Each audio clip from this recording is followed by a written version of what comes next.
Eh bien, Alex, c'est à toi et bon webconf, bonne webconf, pardon, à tous. Merci. Bonjour et bienvenue dans cet événement. Donc, on va passer quelques dizaines de minutes ensemble et j'espère que je vais réussir à vous intéresser à mon sujet. Donc, l'optimisation. Optimiser, c'est quoi? C'est tout simplement faire plus avec moins. Et je vais présenter cela dans le cadre du machine learning et de l'IA, l'intelligence artificielle. Donc, ils sont un peu des mots tarte à la crème qu'on entend partout. On va voir comment l'optimisation se situe au sein de ces concepts. Alors, mon agenda pour ces quelques minutes. Donc, je vais vous parler des vélos de Londres. Et vous voyez donc à gauche, c'est un selfie de moi-même sur un Vélib. Je vais vous faire un zoom sur le petit exemple que vous avez, qu'on a partagé avec vous. Je vais vous montrer que le machine learning ne suffit pas. L'optimisation, c'est facile.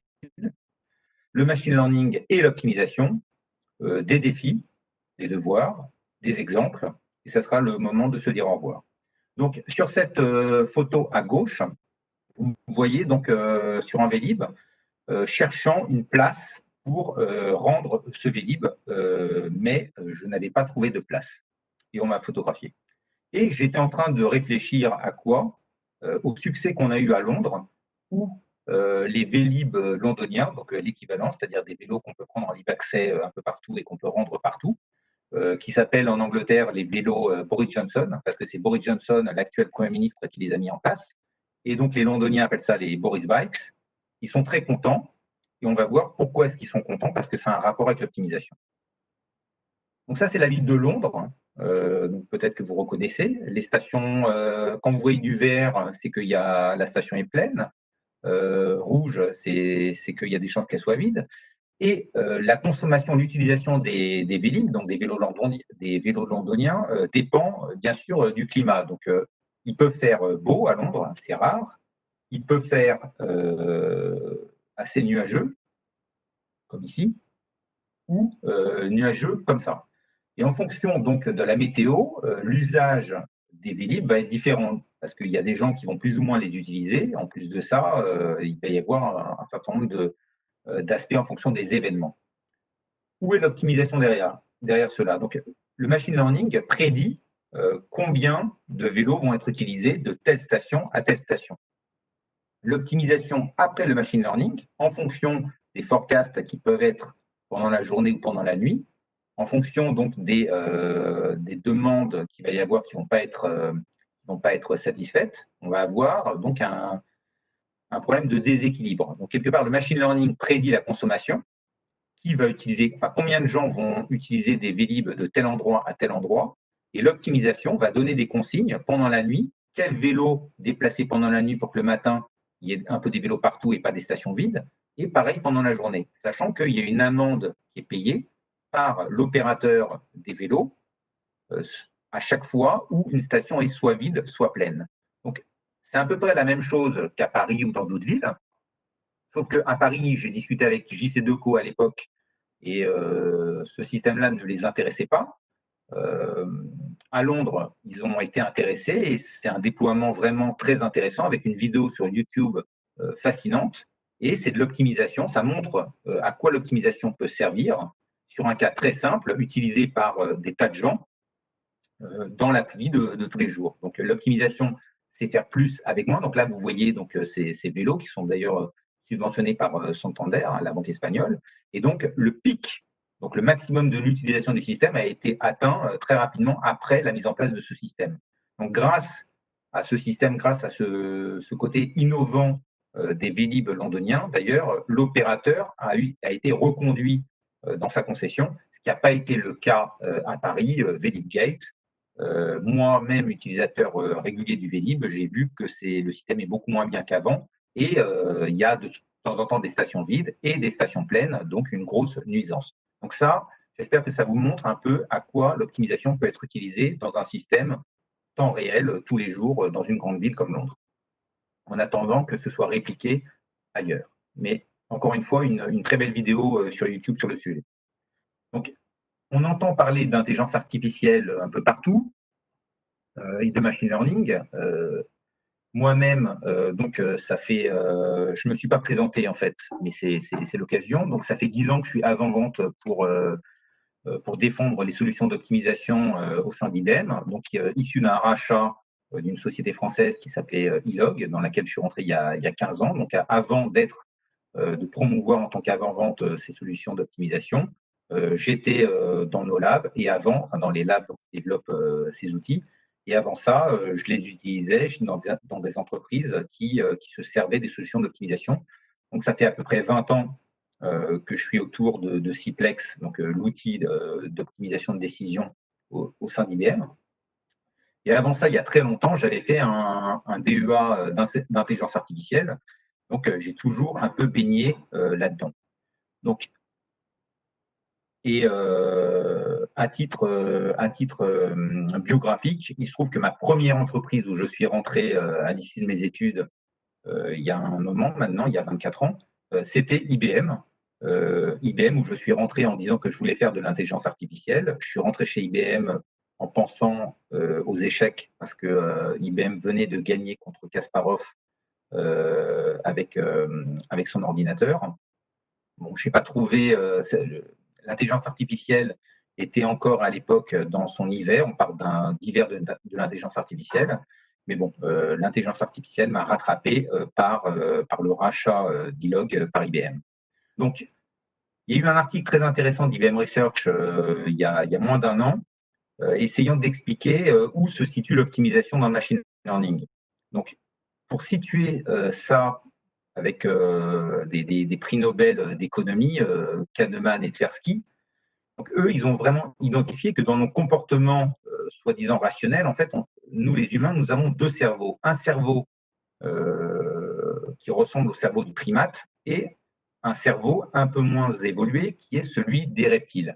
Quelque part, si un lion nous court après, l'aspect reptile va me dire éventuellement d'essayer de me battre et d'essayer de répondre au coup du lion.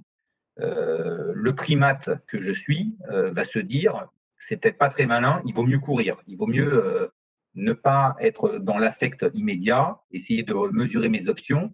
Mes options, c'est plutôt de courir et de me sauver. Donc, ce parallèle étant fait, l'optimisation, donc le machine learning dans l'intelligence artificielle, c'est un peu le niveau 1, c'est-à-dire c'est l'aspect reptile, donc de savoir un peu ce qui va se passer. Et l'aspect optimisation, l'optimisation de décision, c'est la phase d'après, la phase où j'analyse un peu toutes mes options et je prends la meilleure. Et pour ça, il y a besoin d'être un primate. Le fait d'être un reptile ne suffit pas. Bon, bien sûr, le fait d'être un primate, on a quand même besoin du cerveau reptilien pour réagir dans l'urgence. Un autre concept à la mode par rapport auquel je souhaite me situer, c'est le quantum computing, où IBM est très fort, et que je vous invite à essayer par l'intermédiaire de l'interface Qiskit et de plein de choses qu'on peut faire au-dessus. Donc, les ordinateurs quantiques promettent d'adresser des problèmes avec des complexités, avec des combinatoires très élevés, parce que donc on va s'affranchir d'un certain nombre de freins de l'informatique classique. Maintenant, pour des problèmes d'aujourd'hui combinatoires, comme les vélos de Londres, comme d'autres problèmes pas si grands, bah, c'est encore, l'informatique quantique est intéressante en termes de recherche, mais c'est encore des outils avec des mathématiques et de l'algorithmie assez développés et complexes comme Ciplex, qui tiennent la route sur des problèmes classiques de la littérature, comme le problème de voyageurs de commerce, le job shop, l'optimisation de portefeuille, qui sont des cas classiques, mais qui montrent déjà que dès qu'on a des problèmes un petit peu conséquents, il y a besoin d'un outil sérieux comme Ciplex au sein du portefeuille d'IBM. Maintenant, tout ça, c'est bien joli, mais c'est trop compliqué pour rentrer dans le détail des équations des vélos de Londres. Donc, je reviens à un problème beaucoup plus simple, un problème que j'ai eu en classe de seconde donc il y a 32 ans, et qui est quand même intéressant, que j'avais un peu honte d'utiliser pendant des années, puis finalement, j'ai commencé à l'utiliser il y a 2 ans et il a eu pas mal de succès, donc laissez-moi le partager. Et je l'ai déjà fait puisque je m'en suis servi pour essayer de générer un peu d'intérêt pour cet événement. Donc, nous avons 300 enfants à amener aux Eaux de Londres. Et pour cela, nous avons des bus de 40 personnes qui coûtent 15 € par enfant et des bus de 30 personnes qui coûtent 16 € par enfant. Le but du jeu pour la collectivité, c'est de dépenser le moins possible. C'est d'amener ces enfants aux eaux en payant le moins. On a exactement tout ce qu'il y a dans un problème d'optimisation, comme celui des vélos, comme celui d'optimisation de portefeuille. Donc, on a des variables de décision. Combien de bus de 40 personnes? Combien de bus de 30 personnes? On a un objectif, minimiser le coût, et on a une contrainte. Je dois amener aux eaux au moins 300 enfants. Enfin, je dois amener les 300 enfants donc, qui sont dans mon école. Comment faire? Donc, certains parmi vous se sont déjà creusé la tête. Et j'ai posé ce problème-là au directeur financier d'un grand groupe. Et les directeurs financiers, vous les connaissez, ils sortent d'écoles de commerce réputées comme HEC. Ils gagnent beaucoup d'argent. Et comme m'a dit cette personne-là, ils résolvent des problèmes comme ça, qui ressemblent à cela, très rapidement, toute la journée. Et c'est vraiment élémentaire. Donc, ce directeur financier m'a présenté la solution suivante en se disant les bus qui coûtent 15 € par personne sont moins chers. Donc, je vais essayer d'en utiliser le maximum. Donc, ça fait 7 bus de 40 personnes et je couvre 280 enfants. Il me reste 20 enfants à transporter. Là, je suis malin. Donc, c'est du discours indirect. Je rapporte ces paroles. C'est du discours direct donc, que je rapporte. Donc, je suis malin, je suis directeur financier. Donc, au lieu d'utiliser un bus de 40 personnes pour les 20 personnes, pour les 20 enfants qui restent, j'utilise un bus de 30 personnes. Je sors d'une grande école de commerce et donc je permets à la collectivité d'économiser de l'argent. Sauf que la solution que l'optimisation donne en 1 milliardième de seconde, parce que ça c'est quand même un problème élémentaire, c'est de dire c'est 6 bus de 40 personnes et 2 bus de 30 personnes qui permettent une économie par rapport au directeur financier de 120 €. Donc si on est capable de générer une économie quand même conséquente en pourcentage par rapport à un problème qui est somme toute trivial,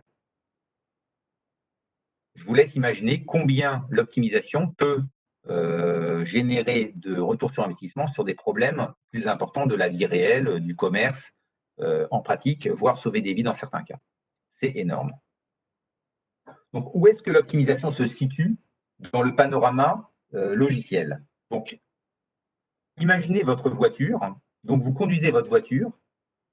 L'analytics descriptif, c'est la vitesse à laquelle vous roulez. L'analytics prédictif, c'est quand est-ce que vous allez arriver. Ça, c'est le machine learning qui vous le dit. Mais par où passer de manière à rentrer le plus rapidement chez vous, ça, c'est l'analyse prescriptive. Là, c'est l'optimisation. Un autre chart que vous voyez à droite, c'est donc ça montre de manière un peu arrogante que l'optimisation est en haut. Donc en bas, vous avez la base de données, je dirais, elle n'est pas visible.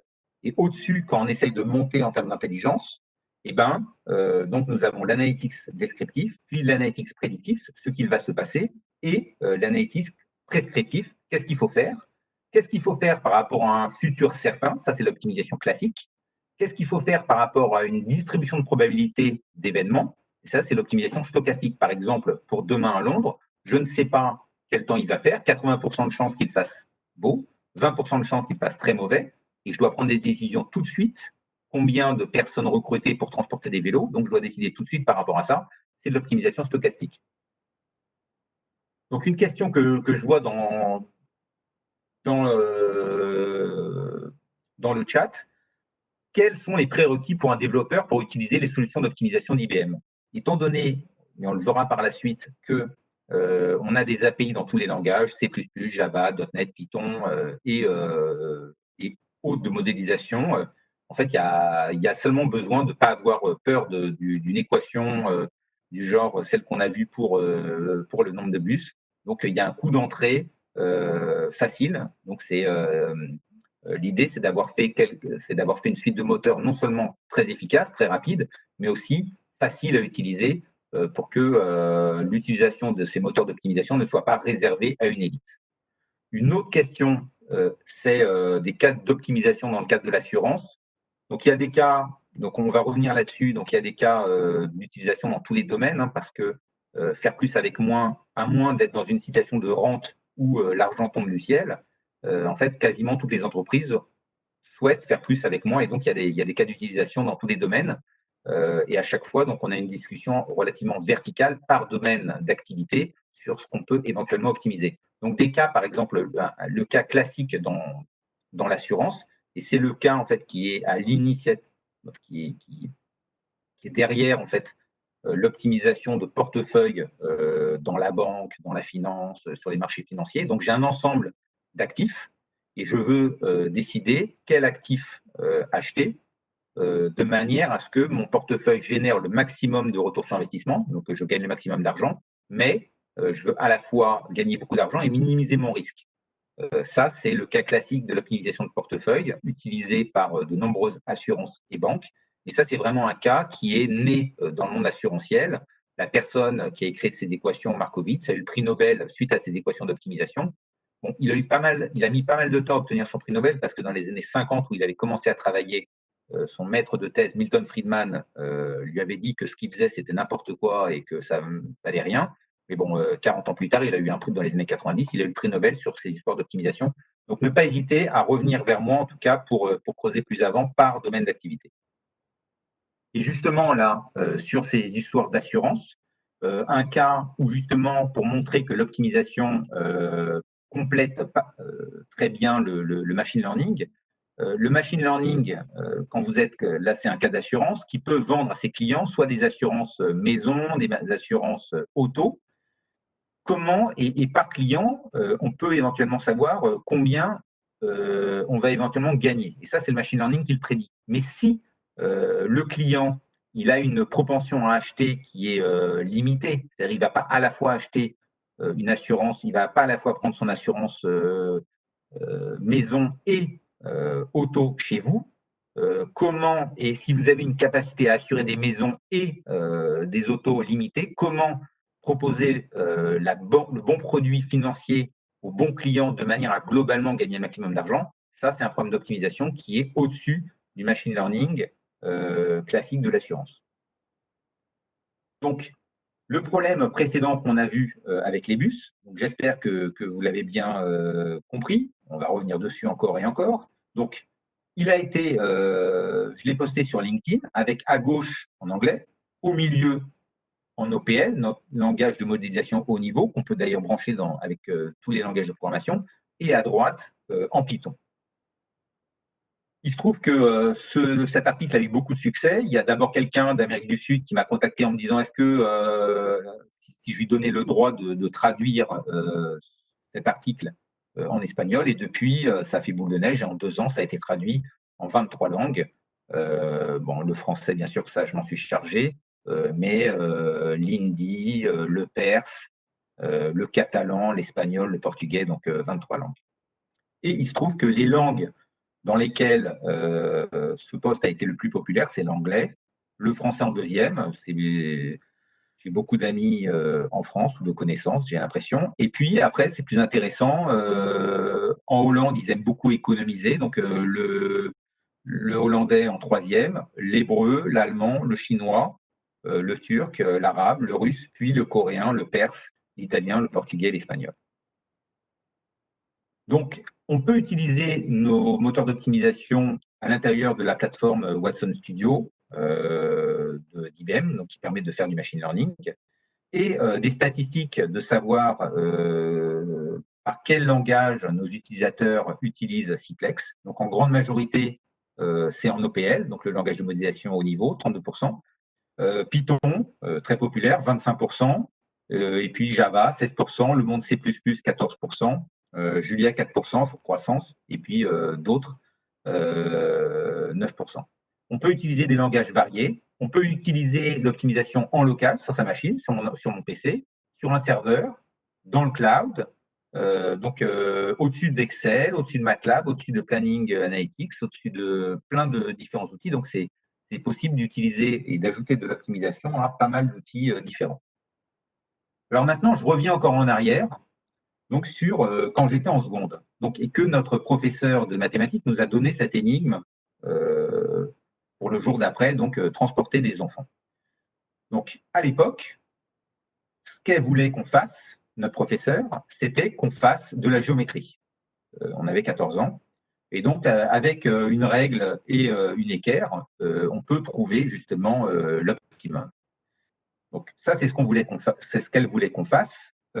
Mais ça ne marche pas en pratique parce que ça ne marche que si j'ai deux variables de décision, le nombre de bus de 40 personnes et le nombre de bus de 30 personnes. Mais dès que j'ai plus de variables de décision, et dans la vie réelle, il y a toujours beaucoup plus de décisions, et dans ces cas-là, l'approche géométrique ne suffit pas. Donc, mais c'est ce qu'elle voulait que nous fassions.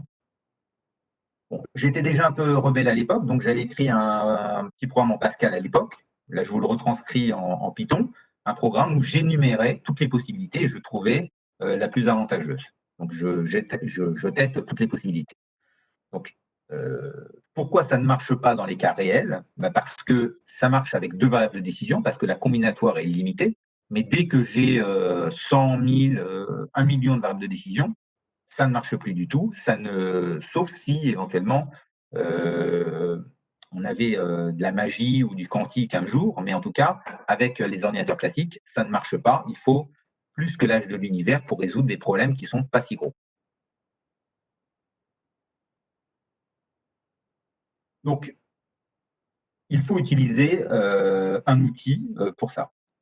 Alors, là, je vais vous montrer comment on peut mélanger l'optimisation et le machine learning. Donc, le machine learning, donc sur ce cas des élèves, donc il peut y avoir pas mal de cas, parce qu'en fonction de la grippe, pas la grippe coronavirus, mais de la grippe, disons, saisonnière habituelle, en fonction, on va avoir peut-être que tous les 300 enfants ne vont pas venir à l'école, et donc je vais avoir moins d'enfants à transporter. Et donc, j'ai différents scénarios, et donc, selon les différents scénarios, en fait, je vais avoir moins d'enfants à transporter, et donc je vais avoir moins de bus à payer, et donc je vais avoir des coûts différents. Et donc, j'ai mes différents scénarios, et en fonction de ces scénarios, donc du nombre d'enfants, je vais payer un certain coût. Donc, c'est intéressant de voir l'intérêt des bus de 30 personnes. Donc, à gauche, j'ai ma courbe en utilisant que des bus de 40 personnes. Donc, on voit, c'est le nombre de bus de 40 personnes qui va faire les paliers. Et grâce aux bus de 30 personnes, donc à droite, on voit que ça permet d'avoir une courbe qui ressemble plus à quelque chose de linéaire. Donc maintenant, j'ai mes différents scénarios et comment je peux mélanger le machine learning et l'optimisation. Donc une première manière de faire, c'est donc j'ai mes différents forecasts, j'ai différentes probabilités. Je veux savoir en moyenne combien ça va me coûter avec les différentes probabilités d'enfants qui viennent ou pas. Et donc là, entre le fait de regarder au max et le fait de regarder scénario par scénario, je peux économiser donc 360 € sur cette expérience. Une manière aussi où je peux répondre au directeur de l'établissement qui me demande de faire des économies, c'est de faire de l'optimisation Monte-Carlo. Donc, je tire mes différents tirages d'enfants qui peuvent venir à l'école, et en fonction, donc je vais être capable de calculer un budget pour pouvoir couvrir non pas la situation la pire, mais la situation en moyenne. Et dans chaque scénario, je vais optimiser. Donc, dans chaque nombre d'enfants différents, je vais avoir une optimisation. Et donc, là, on voit que le fait de faire cela, donc de passer de l'optimisation Monte-Carlo, de la simulation Monte-Carlo à l'optimisation Monte-Carlo, ça permet de passer de coût de 4 590 € à 4 410 €. Ça reste pas très compliqué. Un tout petit peu plus compliqué encore, c'est le fait de passer à l'optimisation robuste. C'est le fait de dire, OK, je ne veux pas couvrir mes événements à 100%, et dans ces cas-là, c'est de couvrir au pire, mais je veux que dans 80% des cas, eh bien, j'arrive à couvrir mon besoin d'emmener les enfants. Et dans 20% des cas, je vais demander aux parents sympathiques qui traînent autour de l'école, est-ce que vous n'avez pas un peu de place? Encore une fois, c'est un cas non coronavirus, non distanciation sociale. Est-ce que vous n'avez pas un peu de place dans votre voiture pour trimballer ces 2-3 gosses que j'ai en plus? Et donc, mon directeur me dit, je voudrais que tu puisses couvrir les bus dans 80% des cas, et le reste du temps, c'est OK si on demande à des parents volontaires. Et dans ces cas-là, le fait de dire je m'autorise à être capable de faire ça dans 80% des cas, ça me permet de passer de 4 800 € à 4 520 €. Donc ça, j'aurais pu le faire à la main sur cet exemple très simple, mais c'est pour voir qu'il y a déjà un gisement assez intéressant sur des cas qui sont extrêmement simples. Donc, dans des cas réels, de planifier mes centrales électriques, de planifier mes distributions d'articles entre les magasins, c'est beaucoup plus. Et puis, le Graal, c'est le cas le plus compliqué, donc c'est l'optimisation stochastique, pratiquée massivement par les compagnies aériennes. Donc, j'ai mes différents cas de probabilité d'enfants qui vont se présenter. Je connais mes probabilités. Et si je réserve mes bus la veille, j'ai une réduction. Si je réserve mes bus le jour même, je dois payer une pénalité de 10% en plus. Comment faire? Combien est-ce que je dois réserver de bus hier, sachant que je ne sais pas exactement ce qui va se produire aujourd'hui? On voit que entre une solution robuste à 100%, c'est-à-dire je planifie au pire hier, dans ces cas-là, ça me coûte 4 800 €. Et ben, si je m'autorise donc à avoir des bus on top, c'est-à-dire des bus que je réserve en plus à la dernière minute, et bien dans ces cas-là, je passe de 4 800 à 4 530 €. Donc, il y a un gisement encore. Donc, tout ça, c'est des cas de mélange entre l'optimisation de machine learning. Donc, premièrement, du machine learning qui prédit des forecasts, et puis l'optimisation qui va utiliser la sortie du machine learning pour optimiser. Il y a d'autres cas d'utilisation conjoints. Donc, le machine learning et l'optimisation, c'est ce qu'on vient de voir. Le machine learning à l'intérieur de l'optimisation, depuis la dernière version de Ciplex. Au sein de Ciplex, au sein de l'algorithme, il y a du machine learning qui aide Ciplex à choisir entre différentes reformulations mathématiques à l'intérieur même du problème. Donc, c'est complètement en mode boîte noire. Hein, c'est pour vous aider, pour que Ciplex soit encore plus performant. Donc, machine learning à l'intérieur de l'optimisation. Et puis, l'optimisation peut être aussi utilisée à l'intérieur du machine learning, donc, dans l'autre sens, pour les régressions. Donc, les problèmes de régression, c'est des problèmes d'optimisation. Donc, on minimise la distance entre, par exemple, une droite ou une courbe par rapport à un certain nombre de points. Ça, c'est en machine learning supervisé, mais aussi en non supervisé. Les cas moyennes, donc finalement, c'est aussi un problème d'optimisation, et donc on peut, avec l'optimisation et avec Ciplex, résoudre le problème des K-means. Et il y a des gens aussi qui utilisent Ciplex à l'intérieur des supports vector machine pour trouver la meilleure surface de séparation. Donc, c'est pour dire qu'il y a des utilisations conjointes, il y a de l'hybridation à faire entre l'optimisation et le machine learning. Donc, maintenant, passons à des problèmes encore plus ludiques. Donc, tous les mois… Oui. Alex, juste avant de passer peut-être à la suite, il y a une question dans le chat. Pour nous, pourquoi différencier le machine learning et optimisation, ML, US, optimisation? L'optimisation n'est pas nécessaire en prescriptif, US, pas nécessaire en descriptif, par exemple.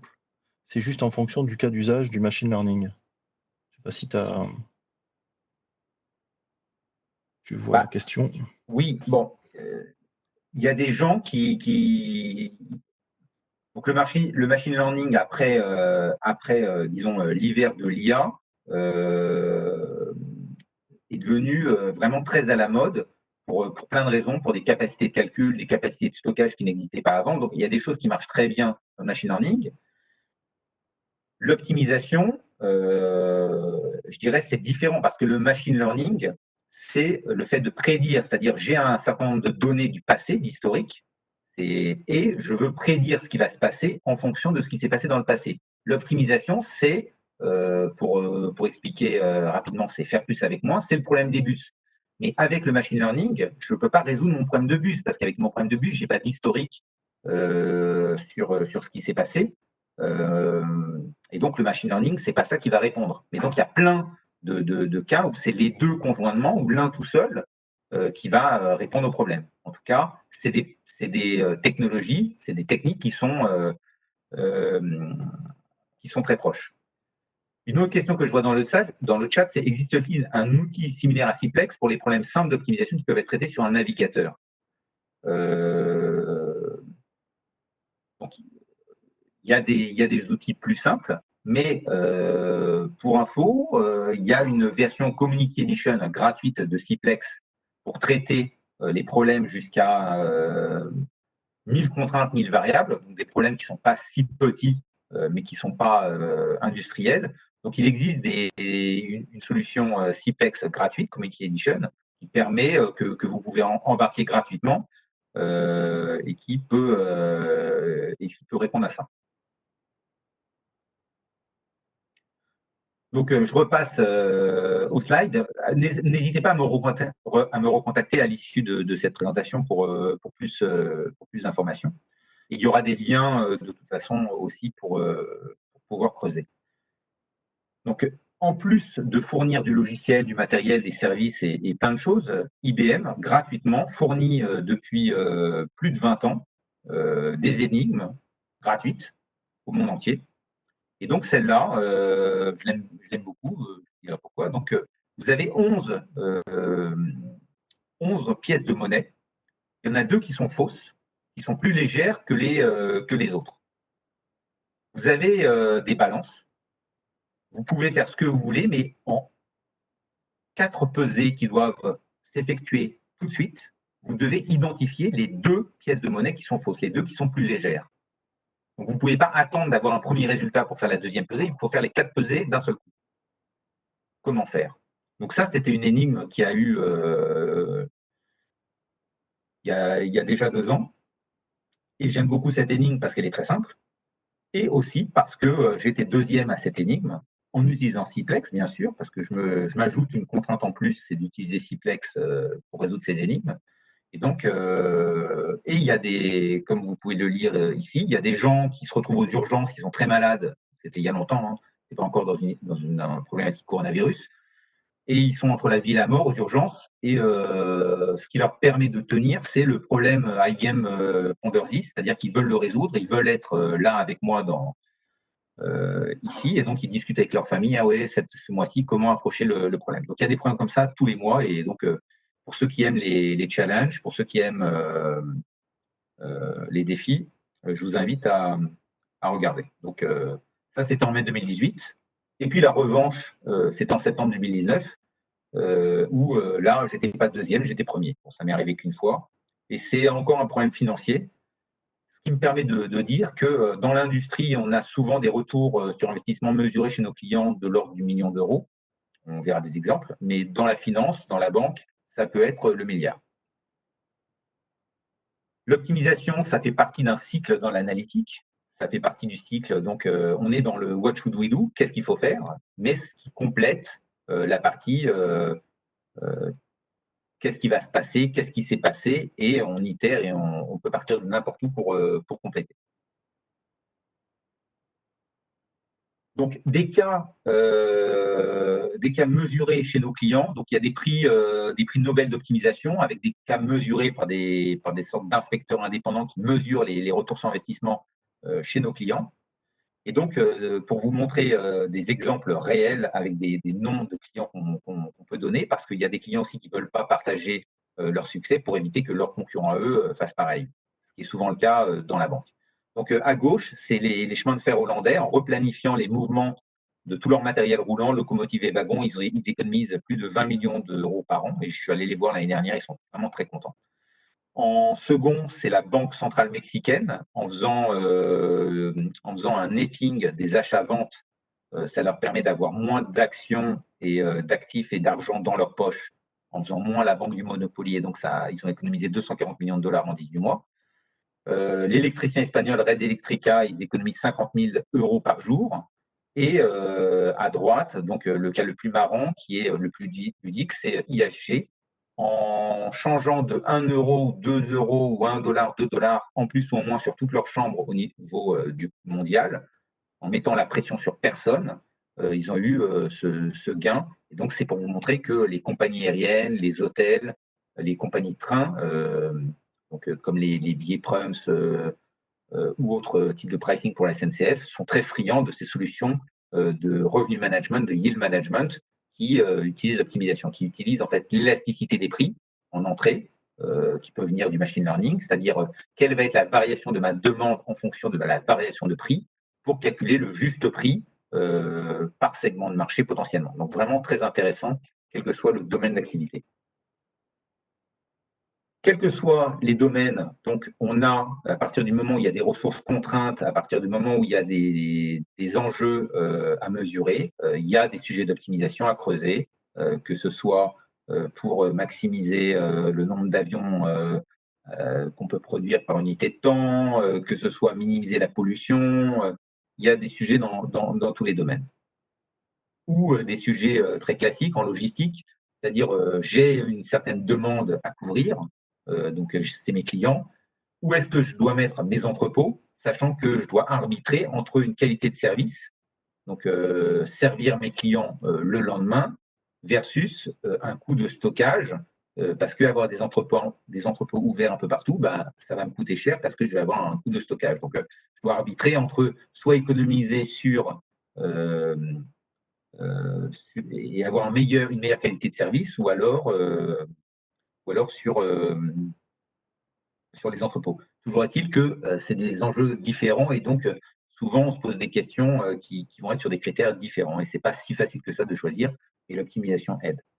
À quoi ça ressemble au final? Au final, ça ressemble aux outils qu'on utilise tous les jours. Donc, au final, chez plein de clients, chez plein d'utilisateurs de l'optimisation, c'est utilisé de manière transparente, comme M. Jourdain qui fait de la prose sans le savoir chez Molière, dans le Bourgeois gentilhomme, c'est-à-dire que ça ressemble à tout et n'importe quoi. Donc, par exemple, dans le cas des bus, des vélos londoniens, bah, ça ressemble à un opérateur qui reçoit sur son smartphone une consigne disant prends un vélo à South Banks et transporte-le vers telle autre station de métro. Donc, à la limite, cette personne-là ne sait pas que c'est l'optimisation qui pilote son activité.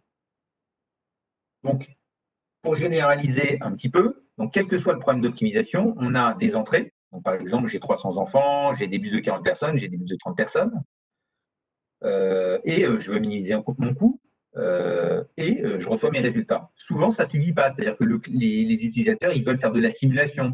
Ils veulent dire « Ah oui, mais si j'avais en plus des bus de 50 personnes, à tel prix, comment est-ce que ça évoluerait ?» Tout ça, donc ça, c'est de la simulation, toujours possible et intéressante. Et puis aussi un cadre collaboratif avec différentes personnes qui doivent planifier et puis qui doivent se mettre au final d'accord. Combien de bus on commande pour demain et on doit se mettre d'accord à plusieurs. Donc des cas sympathiques en France, sur lesquels passer un tout petit peu plus de temps.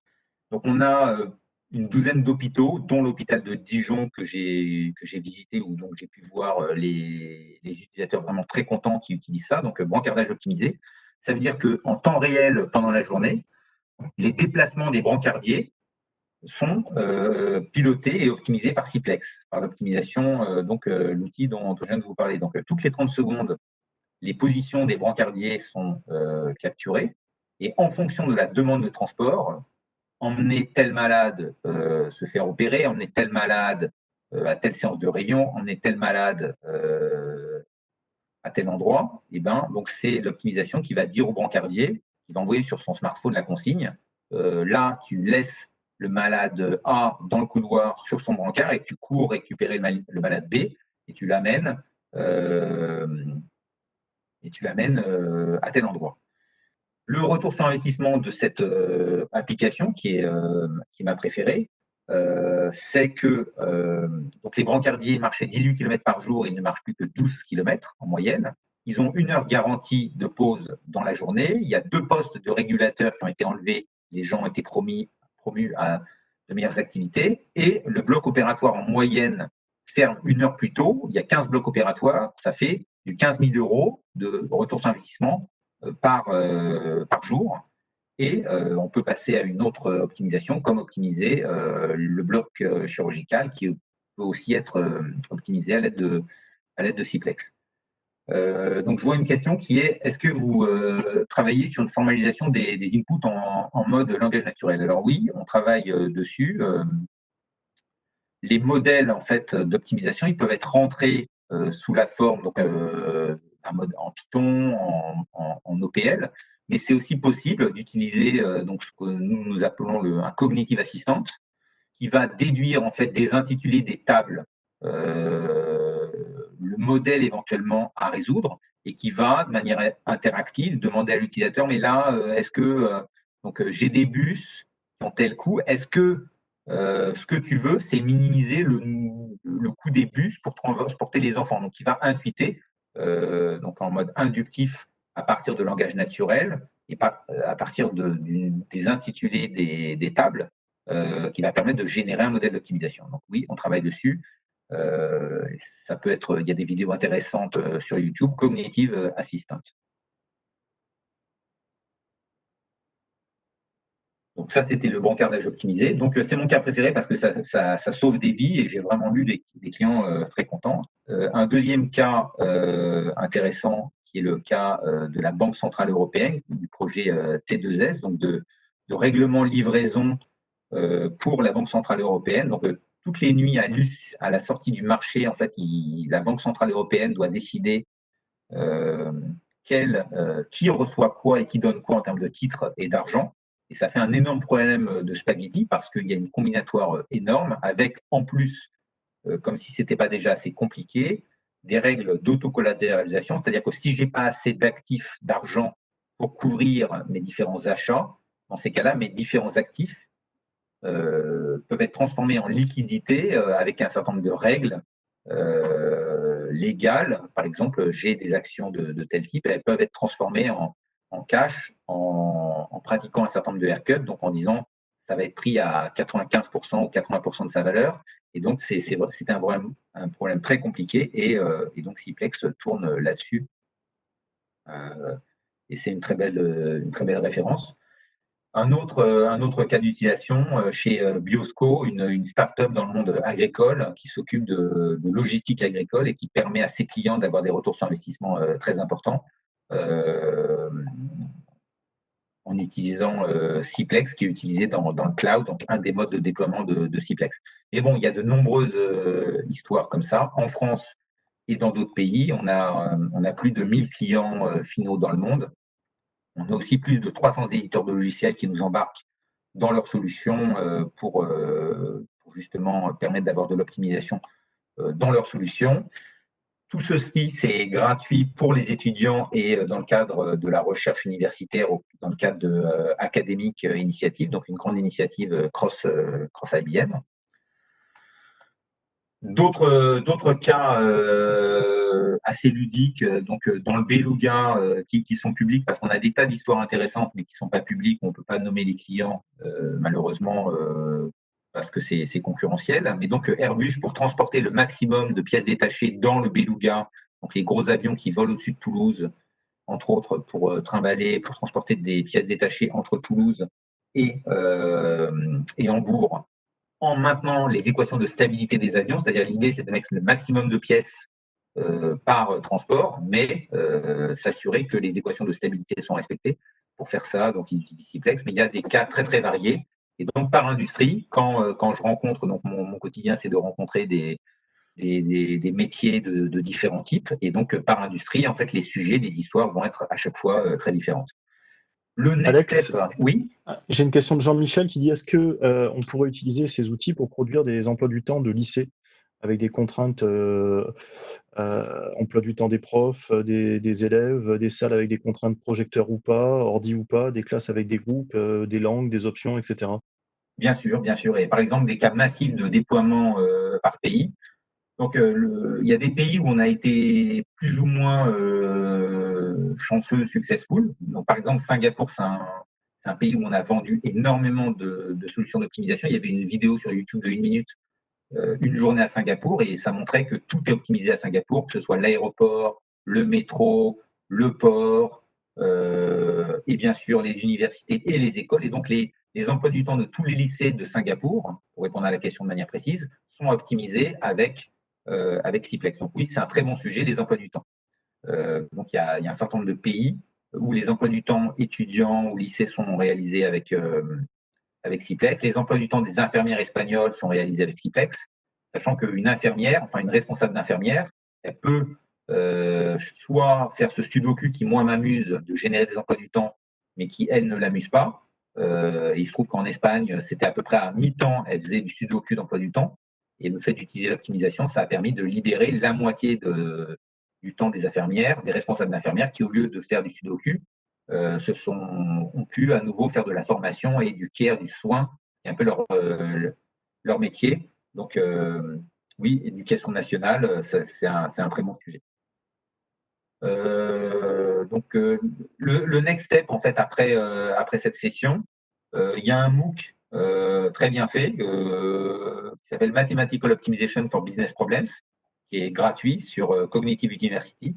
Et si vous voulez en savoir plus, c'est une bonne idée de suivre ce cours qui vous donne un badge après avoir suivi 3 heures à peu près de formation et répondu à quelques questions qui ne sont pas très difficiles.